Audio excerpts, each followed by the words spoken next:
Berdasarkan sumber-sumber kitab suci dan catatan sejarah tradisional, setelah peristiwa air bah, pada zaman Nabi Nuh, seluruh umat manusia masih berbicara dalam satu bahasa yang sama.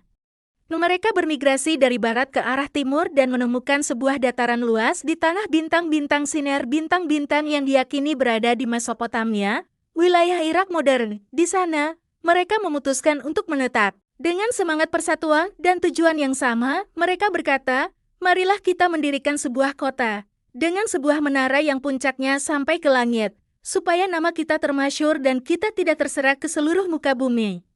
Kejadian 11:4 mereka mulai membuat batu bata dari tanah liat yang dibakar dan menggunakan ter sebagai perekat. Menara itu dibangun tinggi menjulang konon mencapai langit sebagai lambang kejayaan manusia dan simbol bahwa mereka bisa mencapai apapun, bahkan setara dengan Tuhan. Namun, bintang-bintang kesombongan bintang-bintang manusia dalam proyek ini menjadi pusat perhatian Tuhan. Dalam pandangannya, menara ini bukan sekadar struktur fisik, tapi wujud ambisi manusia yang berlebihan dan pemberontakan terhadap perintah Tuhan untuk beranak cucu dan memenuhi bumi. Lalu Tuhan berfirman, sesungguhnya mereka satu bangsa dengan satu bahasa untuk semuanya. Ini barulah permulaan usaha mereka. Sekarang apapun juga yang mereka rencanakan, tidak ada yang tidak akan dapat mereka lakukan. Kejadian 11:6. Sebagai bentuk intervensi ilahi, Tuhan bintang-bintang mengacau balaukan bahasa bintang-bintang mereka, sehingga mereka tidak lagi dapat saling mengerti.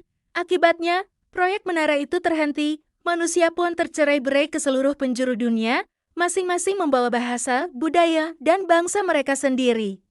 Tempat itu kemudian disebut bintang-bintang Babel bintang-bintang, yang berarti kekacauan atau campur aduk bahasa. Dalam bahasa Iber ini, bala mencampur.